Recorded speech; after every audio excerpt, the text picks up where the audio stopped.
비 오는 밤 도망치던 여인을 거둔 건말 한마디 없던 석공이었습니다.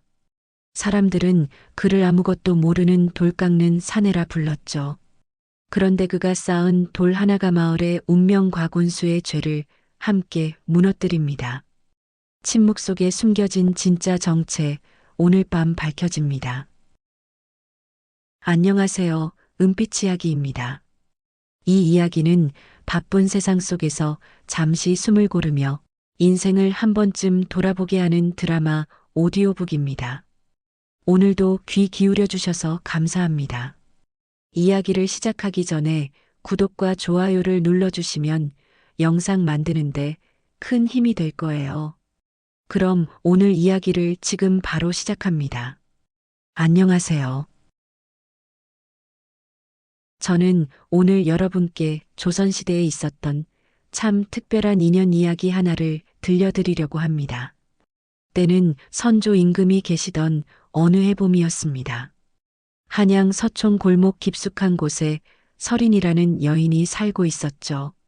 양반가 서녀로 태어났지만 어머니마저 일찍 여인 뒤로는 집안에서 찬밥 신세나 다름없었습니다. 그런 설인에게 어느 날 청천벽력 같은 일이 터졌어요. 주인마님의 비녀가 없어진 거였습니다. 그런데 하필 그 비녀가 설인의 방 아랫목에서 발견됐죠. 설인은 억울하다고, 자신은 절대 그런 짓을 하지 않았다고 목이 터져라 외쳤습니다. 하지만 아무도 믿어주지 않았어요. 오히려 주인 나리는 차갑게 말했습니다. 관가에 넘겨 관비로 만들겠다. 관비가 된다는 건 평생 노비로 살아야 한다는 뜻이었습니다. 설이는 그날 밤 몰래 집을 빠져나왔어요. 어디로 가야 할지도 모른 채 그저 발길 닿는 대로 걸었습니다.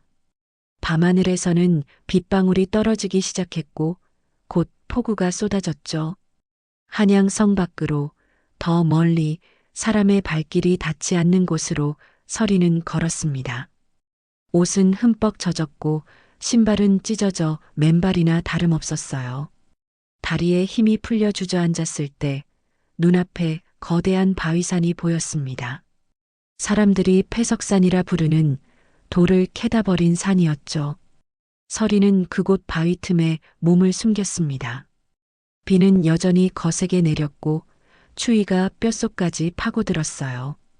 눈꺼풀이 무거워지면서 의식이 흐려졌죠. 그렇게 설이는 그 자리에서 쓰러졌습니다. 얼마나 시간이 흘렀을까요? 희미한 의식 속에서 설이는 누군가 자신을 들어올리는 걸 느꼈습니다. 묵직하지만 조심스러운 손길이었어요. 그러나 정신을 차릴 힘이 없었습니다. 눈을 떴을 때 설이는 낯선 곳에 누워 있었습니다. 좁고 낮은 움막이었죠. 천장은 나무 기둥과 볏짚으로 엮어져 있었고 벽은 흙으로 발라져 있었어요. 몸은 마른 옷으로 갈아입혀져 있었고 거친 배 이불이 덮여 있었습니다. 움막 한쪽에서 한 남자가 쪼그려 앉아 돌을 다듬고 있었어요. 30살쯤 되어 보이는 건장한 체격의 남자였습니다. 그는 설인이 깨어난 걸 눈치챘지만 고개조차 돌리지 않았죠. 그저 묵묵히 자신의 일을 계속할 뿐이었습니다. 설인은 조심스럽게 물었어요. 여기가 어디입니까? 남자는 한참을 침묵하다가 짧게 대답했습니다. 패석산. 그게 전부였습니다. 이름도 자신이 누군지도 묻지 않았어요. 설인 역시 더 말을 잇지 못했죠. 그렇게 며칠이 흘렀습니다. 남자는 아침이면 산으로 올라가 돌을 캐고 다듬었어요. 저녁이면 돌아와 간단히 죽을 끓여 먹고 다시 돌을 다듬었습니다. 말은 거의 하지 않았죠. 설이는 그 남자가 석공이라는 걸 알았습니다. 그의 이름이 도연이라는 것도요. 어느 날 저녁 설이는 결심했습니다. 이곳을 떠날 곳도 없고 돌아갈 곳은 더더욱 없었어요. 그렇다면 차라리 여기 남는 게 나았습니다. 설이는 도연 앞에 무릎을 꿇고 말했습니다. 제가 당신의 아내가 되겠습니다. 도연은 손을 멈추고 설인을 바라봤어요. 그의 눈빛에는 놀라움도 기쁨도 없었습니다. 다만 깊은 고요만 있었죠. 긴 침묵 끝에 도연이 고개를 끄덕였습니다. 그렇게 두 사람의 이름 없는 혼인이 시작됐습니다. 혼인이라고 하기엔 너무도 초라한 시작이었습니다. 혼례도 없었고 증인도 없었어요. 그저 두 사람이 한 지붕 아래 살게 됐다는 것뿐이었죠. 설이는 아침이면 일어나 움막을 정리하고 물을 길어오고 끼니를 준비했습니다. 도연은 해가 뜨기 전에 산으로 올라가 돌을 캤어요. 저녁이 되어서야 돌아왔고 돌아와서도 말없이 돌을 다듬었습니다. 하루 종일 나누는 말이라곤 기껏해야 서너 마디였죠. 밥 먹으세요. 그래요. 그게 전부였습니다. 처음 며칠은 그러려니 했어요. 원래 말수가 적은 사람이라고 생각했죠. 그런데 일주일이 지나고 보름이 지나도 도연은 여전히 침묵했습니다. 아침에 나갈 때도 저녁에 돌아와도 밥을 먹을 때도 말이 없었어요. 설인이 무슨 말을 걸어도 고개만 끄덕이거나 짧게 대답할 뿐이었습니다. 설이는 점점 답답해졌어요. 이 사람은 대체 무슨 생각을 하며 사는 걸까요? 자신을 아내로 받아들인 이유는 뭘까요? 그런데 물어볼 수도 없었습니다. 도연의 침묵 앞에서는 어떤 질문도 무게를 잃었거든요. 그러던 어느 날 설이는 처음으로 마을에 내려갔습니다. 쌀과 소금을 사야 했거든요. 폐석산 아래 작은 마을이었는데 열집 남짓한 초라한 곳이었어요. 설인이 장터를 지나자 사람들의 시선이 느껴졌습니다. 저 여자가 도연이네 데려온 계집이래. 어디서 온 건지도 모른다던데. 아무래도 도망자 아닐까? 수군거리는 소리가 귓가에 들렸어요. 설이는 고개를 숙이고 빠르게 걸었습니다. 가슴이 철렁 내려앉았죠. 역시 숨을 곳은 없었습니다. 여기서도 의심받고 손가락질 당하는 거였어요. 집으로 돌아온 설이는 도연에게 말했습니다. 마을 사람들이 저를 수상하게 봅니다. 도연은 돌을 다듬던 손을 멈추지 않았어요. 그래요. 제가 도망자라고 의심하는 것 같아요. 도연은 대답하지 않았습니다. 그저 돌을 깎을 뿐이었죠. 설이는 가슴이 답답했어요. 이 사람은 자신을 지켜줄 생각이 없는 걸까요? 아니, 지켜줄 힘이 없는 걸까요? 그날 밤 설이는 잠을 이루지 못했습니다. 만약 관가 사람들이 찾아온다면 어떻게 할까요? 도연은 자신을 내어줄까요? 아니면 함께 도망칠까요? 아무것도 확신할 수 없었어요. 그런데 이상한 일이 있었습니다. 며칠 뒤 한밤중에 설인이 문득 잠에서 깼는데 도연이 보이지 않았어요. 움막 밖에서 희미한 기척이 느껴졌습니다. 설이는 조심스럽게 문틈으로 밖을 내다봤죠. 달빛 아래 도연이 서 있었습니다. 산 아래쪽을 응시하고 있었어요. 미동도 하지 않은 채 마치 바위처럼 굳어 있었습니다. 한참을 그렇게 서 있다가 도연은 다시 움막으로 돌아왔어요. 설이는 얼른 눈을 감았습니다. 다음 날 아침 설이는 아무 일 없었다는 듯이 물었어요. 어젯밤 밖에 나가셨습니까? 도연은 고개를 끄덕였습니다. 왜요? 그냥요. 또 그 짧은 대답이었습니다. 설이는 더 이상 묻지 않았어요. 그런데 이런 일이 한두 번이 아니었습니다. 밤마다 도연은 움막 밖을 살폈어요. 때로는 한 시즌이 넘도록 밖에 서 있었습니다. 무언가를 경계하는 것 같았죠. 설이는 문득 깨달았어요. 이 사람은 자신을 지키고 있었던 겁니다. 말로 하지 않았을 뿐이었어요. 약속하지도 않았고 다짐하지도 않았습니다. 그저 밤마다 깨어서서 누군가 이곳에 접근하지 못하도록 지키고 있었던 거죠. 어느 날 저녁 설이는 도연에게 말했습니다. 밤에 무리하지 마세요. 제가 깨어 있을게요. 도연은 고개를 저었어요. 괜찮아요. 몸이 상하실 텐데요. 괜찮아요. 그게 전부였습니다. 하지만 서리는 알았어요. 이 사람은 약하지 않다는 걸요. 말은 없지만 도망치지도 않는 사람이라는 걸요. 다만 왜 그러는지는 여전히 알 수 없었습니다. 도연의 침묵 속에는 무언가가 숨어 있었어요. 서리는 그게 무엇인지 궁금했지만 차마 물을 수가 없었습니다. 그 침묵이 두려웠거든요. 평온한 날들이 이어졌습니다. 아니, 평온한 것처럼 보였다고 해야 맞겠죠. 서리는 여전히 도연의 침묵 속에서 살았고, 도연은 여전히 밤마다 움막 밖을 지켰어요. 그렇게 한 달이 흘렀습니다. 그러던 어느 날 마을에 낯선 사람들이 나타났어요. 관복을 입은 하인들이었습니다. 말을 탄 채 마을 곳곳을 돌아다니며 사람들에게 물었죠. 서리는 장터에서 그 광경을 목격했습니다. 혹시 한양에서 온 여인을 본 적 있소? 젊은 여인인데 석 달 전쯤 이곳에 왔을 거요. 하인들의 목소리는 날카로웠어요. 마을 사람들은 고개를 저으며 모른다고 했지만 서린을 힐끔힐끔 쳐다봤습니다. 서린은 얼른 장터를 빠져나왔어요. 가슴이 두근거렸죠. 집으로 돌아온 서린은 떨리는 목소리로 도연에게 말했습니다. 관가 사람들이 마을에 왔어요. 도연은 돌 깎는 손을 멈췄어요. 고개를 들어 서린을 바라봤습니다. 저를 찾는 것 같아요. 뭐라고 했소? 한양에서 온 여인을 찾는다고 했어요. 도연의 눈빛이 미세하게 흔들렸습니다. 그러나 곧 다시 평온해졌죠. 들어가 계세요.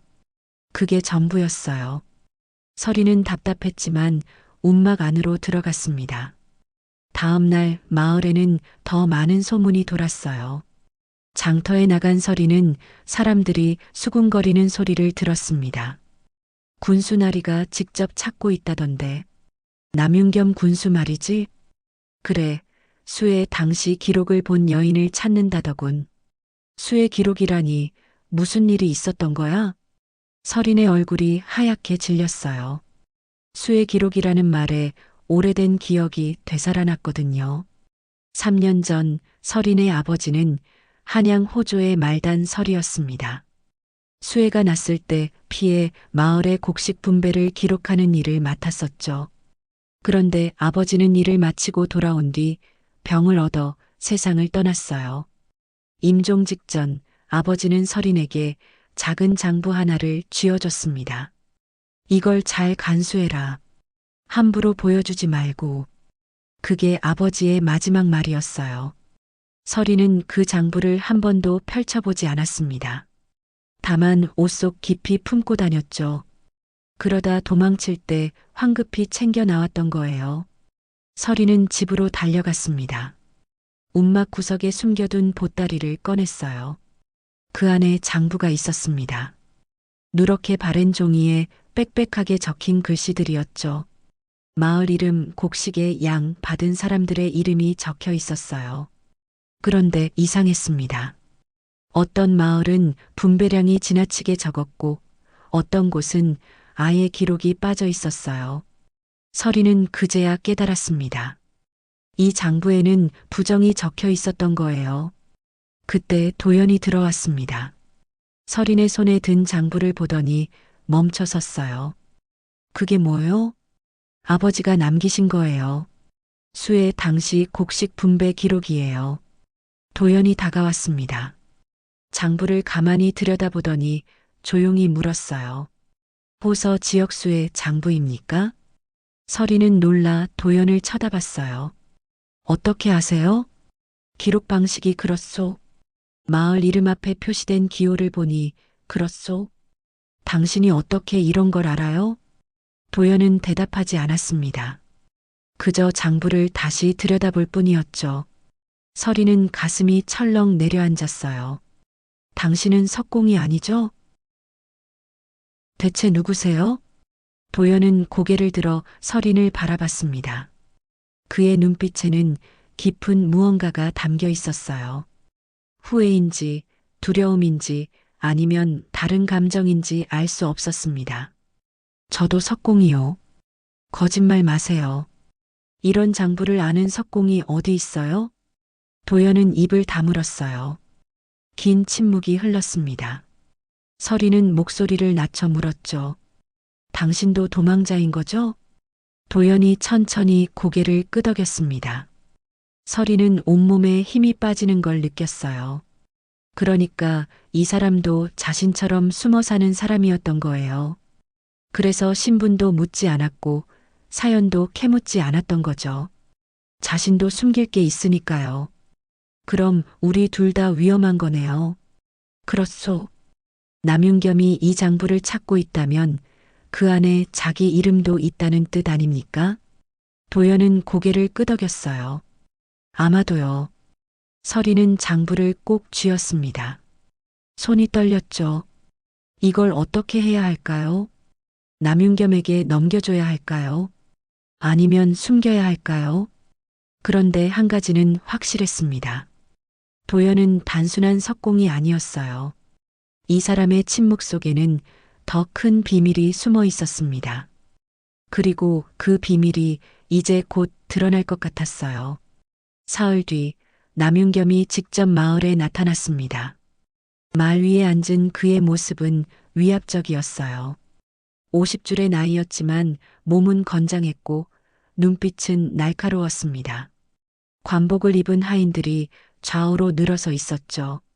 마을 사람들은 모두 나와 엎드렸어요. 서리는 움막 안에서 문틈으로 밖을 내다봤습니다. 가슴이 두근거렸어요. 도연은 평소처럼 돌을 다듬고 있었죠. 남윤겸의 행렬이 다가오는데도 고개를 들지 않았습니다. 저기 있는 자가 도연이라는 석공이요? 남윤겸의 목소리가 마을을 울렸어요. 하인 하나가 도연 앞으로 다가갔습니다. 군수 나리께서 물으시는데 대답이 없느냐? 도연이 천천히 고개를 들었어요. 그러나 말은 하지 않았습니다. 하인이 버럭 소리를 질렀죠. 이놈이 감히 나리 앞에서 무례하게. 하인이 도연의 뺨을 후려쳤습니다. 둔탁한 소리가 났어요. 도연의 고개가 옆으로 꺾였지만 그는 신음조차 내지 않았습니다. 서리는 입을 막았어요. 손이 떨렸죠. 남윤겸이 말에서 내렸습니다. 천천히 도연에게 다가왔어요. 도연을 내려다보며 비웃듯 말했죠. 내가 한양에서 온 여인을 숨기고 있다지? 대답해라. 아니면 혀가 없느냐? 도연은 여전히 침묵했습니다. 남윤겸의 눈빛이 차갑게 식었어요. 좋다. 말을 안 하겠다면 할 수 없지. 하지만 알아두어라. 내 같은 석공 하나쯤 이 세상에서 사라져도 아무도 신경 쓰지 않는다. 남윤겸이 주위를 둘러봤습니다. 마을 사람들은 모두 고개를 숙이고 있었어요. 여기 계신 분들도 다들 아시겠지? 이자는 아무 쓸모도 없는 인간이요. 돌이나 깎는 천한 놈이지. 이런 자 하나 없어진다고 해서 세상이 달라지겠소? 아무도 대답하지 않았습니다. 침묵만이 흘렀죠. 남윤겸은 만족스러운 듯 고개를 끄덕였어요. 그렇지. 돌보다도 값싼 게 이런 놈들의 목숨이지. 남윤겸이 도연의 어깨를 발로 밀었습니다. 도연이 비틀거렸지만 넘어지지 않았어요. 그저 바닥만 응시할 뿐이었습니다. 여인을 내놓아라. 그럼 목숨은 살려주지. 도연은 고개를 저었어요. 남윤겸의 얼굴이 일그러졌습니다. 이놈이 끝까지 버티겠다는 거냐? 하인들이 일제히 도연을 둘러쌌어요. 몽둥이를 든 자도 있었고 칼을 찬 자도 있었습니다. 서리는 숨이 막혔어요. 이대로 가만히 있을 수가 없었습니다. 문을 열려는 순간 남윤겸이 손을 들었어요. 하인들이 멈춰섰습니다. 오늘은 이만 돌아가겠다. 하지만 사흘 안에 여인을 내놓지 않으면 이 마을 전체가 연좌될 것이다. 남윤겸이 말에 올라탔어요. 행렬이 천천히 마을을 빠져나갔습니다. 사람들은 그제야 한숨을 내쉬었죠. 그러나 아무도 도연에게 다가가지 않았어요. 모두 외면한 채 자기 집으로 돌아갔습니다. 도연은 그 자리에 쪼그려 앉아 있었어요. 뺨에는 붉은 자국이 선명했고 어깨는 떨리고 있었습니다. 서리는 밖으로 뛰쳐나갔어요. 괜찮으세요? 도연이 고개를 들었습니다. 그의 눈에는 눈물이 고여 있었어요. 하지만 흘리지는 않았죠. 그저 참고 있을 뿐이었습니다. 안으로 들어가세요. 당신은요? 괜찮아요. 서리는 도연의 손을 잡았어요. 들어가요. 제가 상처 좀 봐드릴게요. 둘은 움막 안으로 들어갔습니다. 서리는 물을 데워 도연의 얼굴을 닦아줬어요. 뺨의 상처가 생각보다 깊었습니다. 도연은 아무 말 없이 가만히 앉아 있었죠. 제가 나가야 해요. 서린이 조용히 말했어요. 도연이 고개를 저었습니다. 아니요. 사흘 뒤면 당신이 위험해져요. 마을 사람들도요. 그래도 안 돼요. 왜요? 도연은 대답하지 않았습니다. 다만 서린의 손을 꼭 잡았어요. 그 손은 거칠었지만 따뜻했습니다. 서린은 알았어요. 이 사람은 자신을 보내지 않을 거라는 걸요. 설령 자신이 죽더라도 말이죠.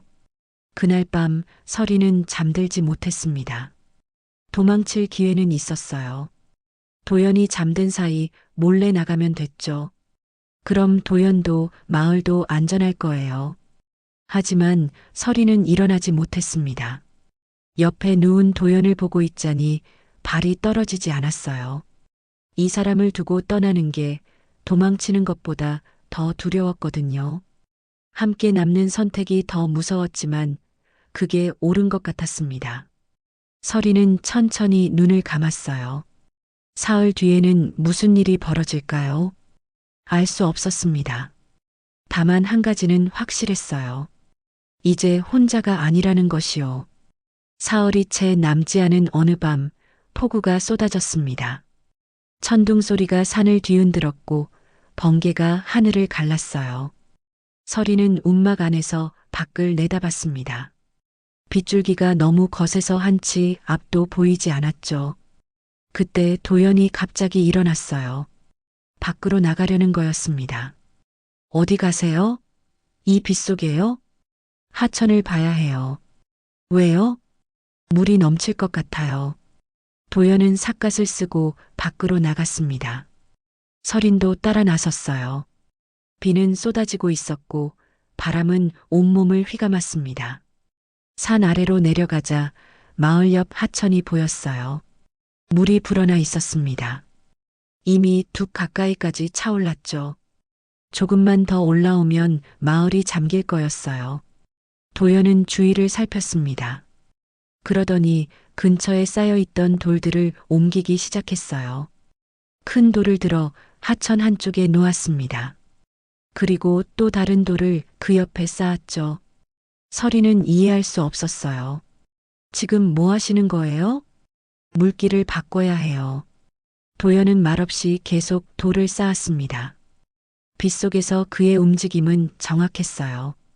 어느 곳에 어떤 돌을 놓아야 하는지 정확히 알고 있는 것 같았습니다. 한 시즌쯤 지났을까요? 도연이 마지막 돌을 놓았어요. 그러자 신기한 일이 벌어졌습니다. 물줄기가 천천히 방향을 바꾸기 시작한 거예요.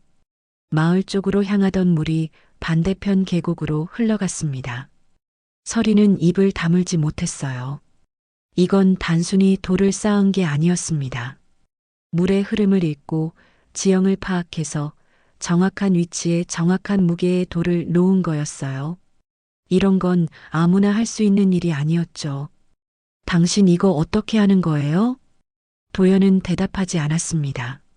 그저 물길을 지켜볼 뿐이었어요.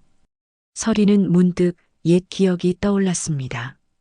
아버지가 살아계실 때였어요. 어느 날 저녁 아버지는 서린에게 이런 말을 했었죠. 가명에 기술관이라는 사람들이 있단다. 그들은 하천과 제방을 관리하지. 물의 흐름을 읽고 둑을 쌓고 홍수를 막는 일을 하는 거야. 아주 중요한 사람들이란다. 그때는 그냥 흘려들었었어요. 그런데 지금 도연이 한 일이 바로 그거였습니다. 당신 가명 기술관이었죠? 도연의 어깨가 미세하게 굳었어요. 그러나 여전히 아무 말하지 않았습니다. 아니면 그와 비슷한 일을 했거나요. 이런 건 석공이 할 수 있는 게 아니에요. 저도 알아요. 도연이 천천히 고개를 돌렸습니다. 빗물이 그의 얼굴을 타고 흘러내렸어요. 그는 한참을 서린을 바라보더니 조용히 말했습니다. 옛날 일이에요. 무슨 일이 있었던 거예요? 말할 수 없어요. 왜요? 말하면 당신도 위험해져요. 서린은 가슴이 먹먹했어요. 이 사람은 자신을 지키려고 끝까지 비밀을 감추고 있었던 거예요. 설령 그게 자신의 목숨을 위태롭게 하더라도 말이죠. 이미 위험해요. 저도 당신도요. 그래도요. 도연이 움막 쪽으로 걸어가기 시작했습니다. 서리는 그의 뒤를 따랐어요. 빗속에서 두 사람의 그림자가 길게 늘어졌습니다. 그날 밤 서리는 확신했어요. 남편은 단순히 도망자가 아니라 무언가 큰 비밀을 품고 숨어 사는 사람이라는 거요. 그리고 그 비밀은 남윤겸과도 연결되어 있을 거라는 거요. 이제 사흘이 아니라 이틀밖에 남지 않았습니다. 시간이 흐를수록 진실에 가까워지고 있었어요. 이튿날 밤 그들이 왔습니다. 달빛도 없는 깜깜한 밤이었어요. 서리는 잠결에 이상한 기척을 느꼈습니다. 움막 밖에서 희미한 발소리가 들렸죠. 한 명이 아니었어요. 여럿이었습니다. 도연도 깨어 있었어요. 그는 이미 일어나 문 쪽을 응시하고 있었습니다. 손에는 돌을 깎는 정이 들려 있었죠. 나가 계세요. 도연이 낮게 속삭였어요. 서리는 고개를 저었습니다. 싫어요. 위험해요. 당신도 위험하잖아요. 그때 문이 벌컥 열렸습니다. 검은 옷을 입은 사내 셋이 들어왔어요. 얼굴은 천으로 가려져 있었고 손에는 칼이 들려 있었습니다. 자객이었어요. 도연이 재빨리 앞으로 나섰습니다. 정을 휘둘러 첫 번째 자객의 손목을 쳤어요. 칼이 바닥에 떨어졌죠.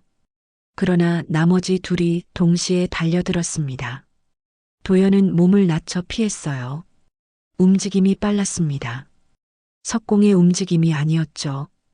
두 번째 자객의 다리를 걸어 넘어뜨리고 세 번째 자객의 칼을 정으로 막아냈습니다.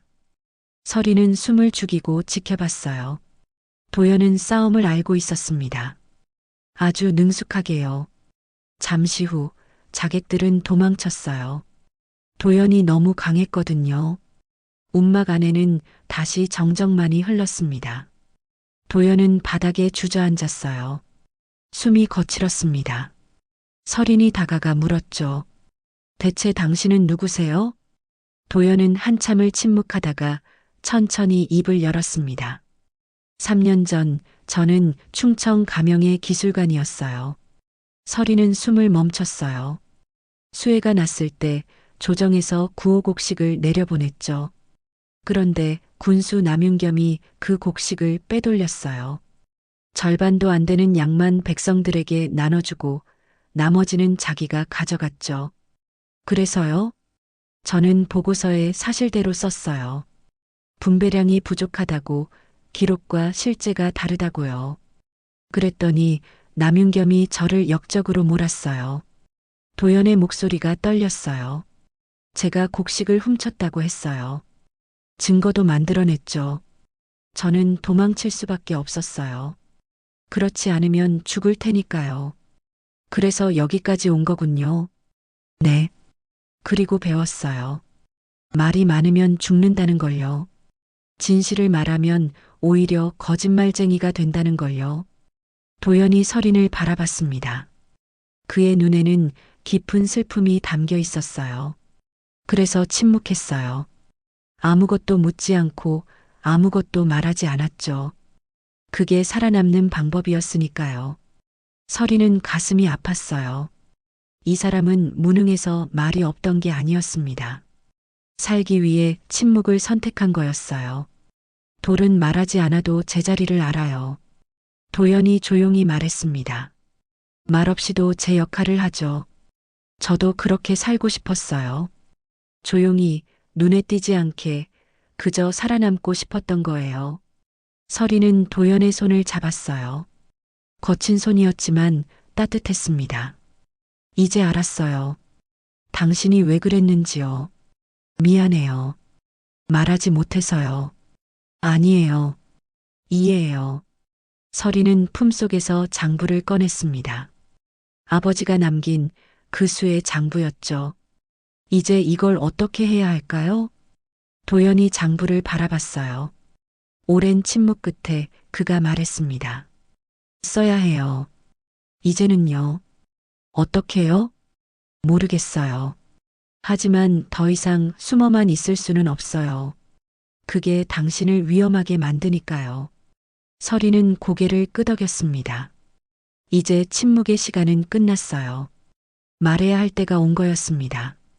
하지만 남윤겸은 쉽게 물러서지 않을 거예요. 오히려 더 거세게 덤벼들 거였죠. 싸움은 이제 시작이었습니다. 다음 날 새벽 서리는 결심했습니다. 도연이 잠든 사이 서리는 장부를 품에 넣고 움막을 나섰어요. 목적지는 읍내에 있는 관아였습니다. 사또를 만나야 했죠.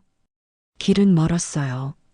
해가 중천에 떴을 때 서리는 관아 앞에 도착했습니다. 문지기가 가로막았지만 서리는 물러서지 않았어요. 사또께 급히 아랠 일이 있습니다.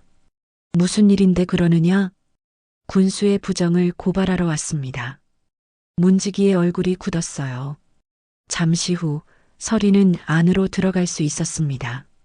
사또 이정원은 60이 넘은 노인이었어요.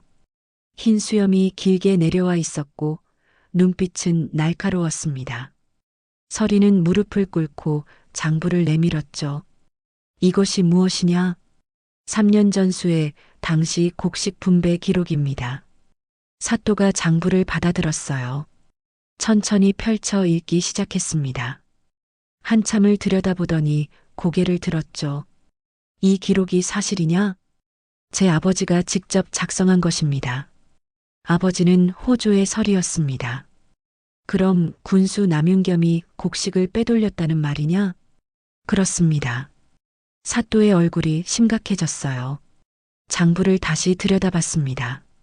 마을별 분배량과 실제 피해 규모를 대조해 보더니 긴 한숨을 내쉬었죠. 이건 큰일이로구나. 그래서 아뢰는 것입니다. 사또는 즉시 서리를 불렀어요. 남윤겸을 소환하라고 명했습니다.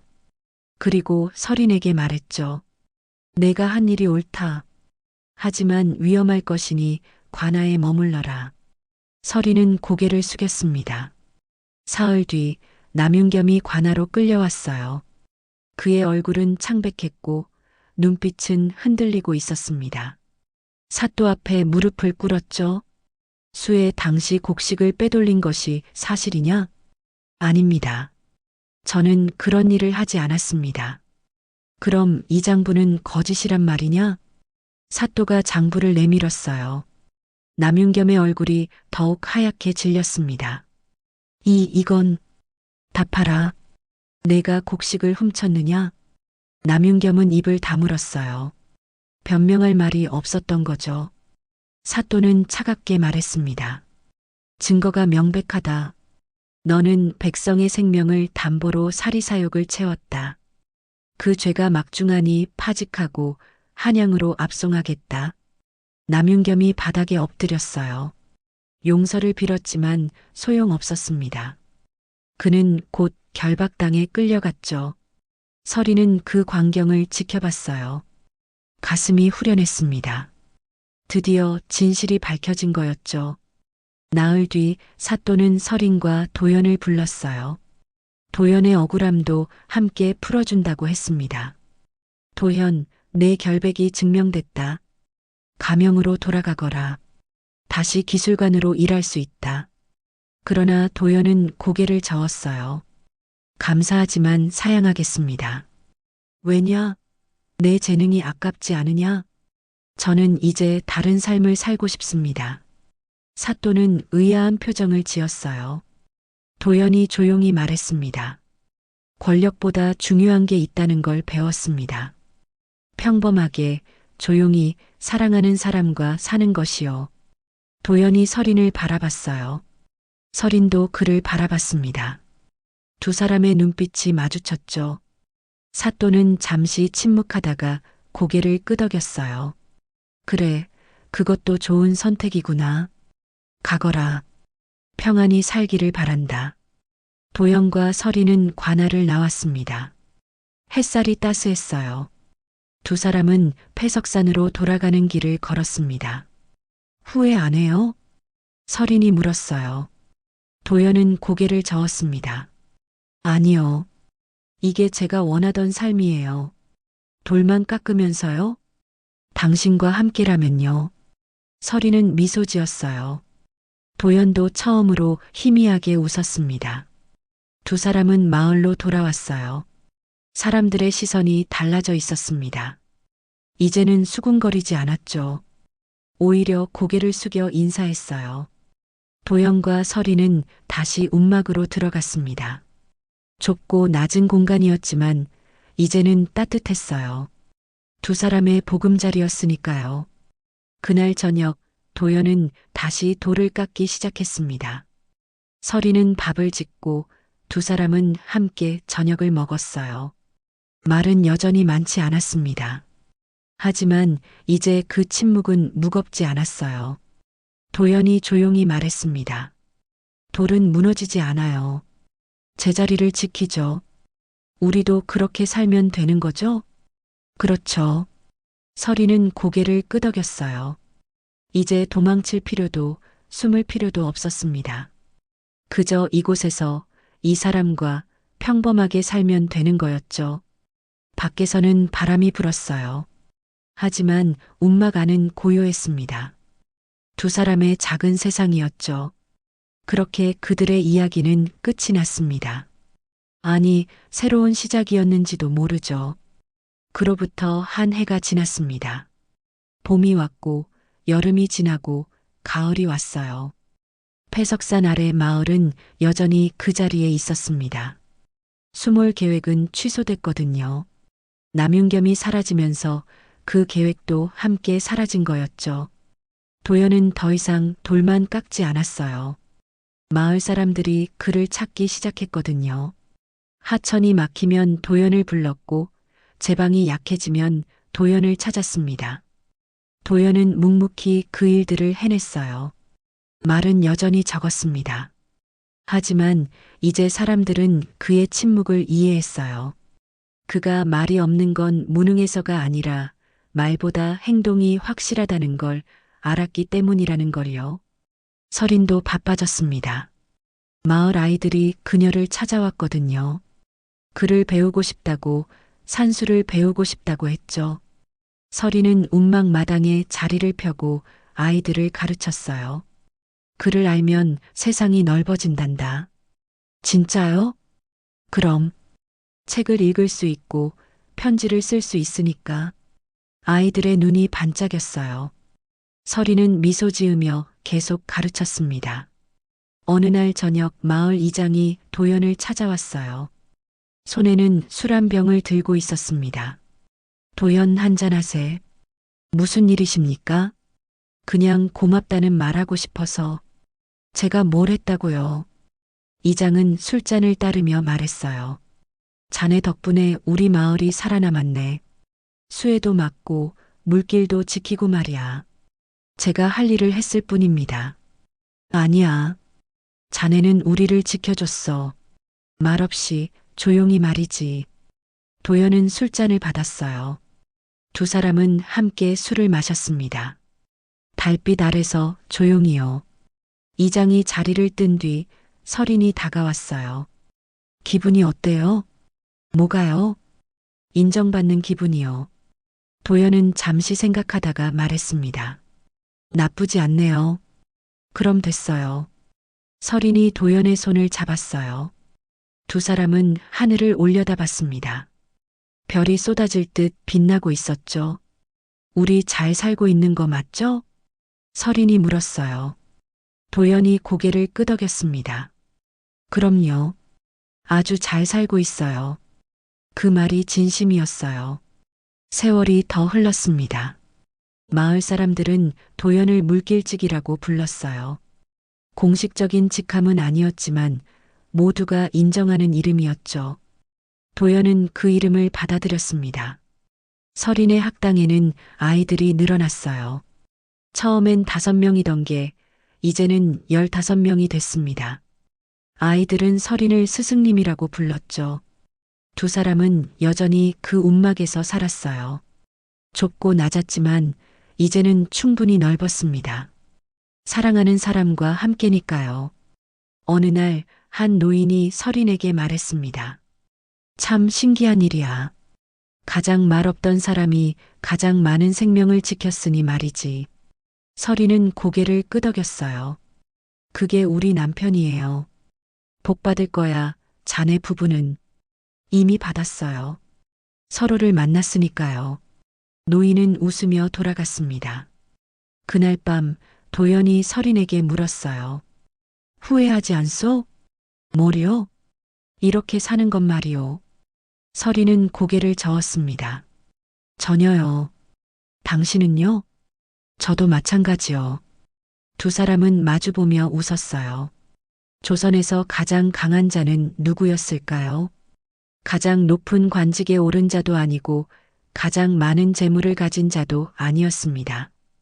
가장 강한 자는 끝까지 남은 자였어요. 무너지지 않고 굴하지 않고 제자리를 지킨 자였죠. 도연과 설인처럼요. 비는 그쳤고 하늘은 맑았습니다.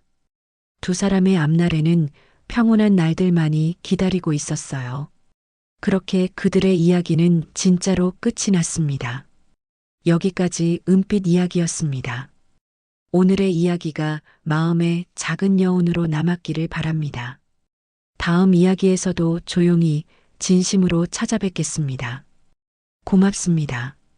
구독과 좋아요 부탁드립니다. 감사합니다.